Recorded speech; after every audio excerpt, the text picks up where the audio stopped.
jeg skal si nå, det forteller jeg så gjerne. Det var en lørdag her i høst jeg dro til byen. Jeg så ei snelle, vakker som ei stjerne. Ja, hun var et helt utrolig syn.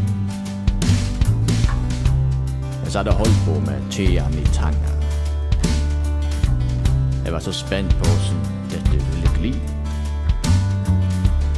Det tog ikke lang tid før jeg hadde henne på stanga, og jeg kjente fort at hun var kommet for å bli. Jeg tenkte vi to skal ha mange fine stunder, for at jeg endelig skulle være heldig å få napp. Og hvis jeg steller henne fint og smører henne noen runder, så vil hun aldri svikte selv om jeg blir slapp.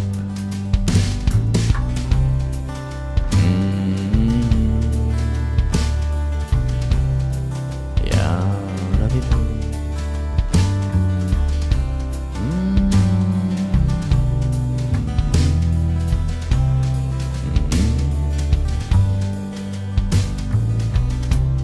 Denne snella skal jeg passe som en unge.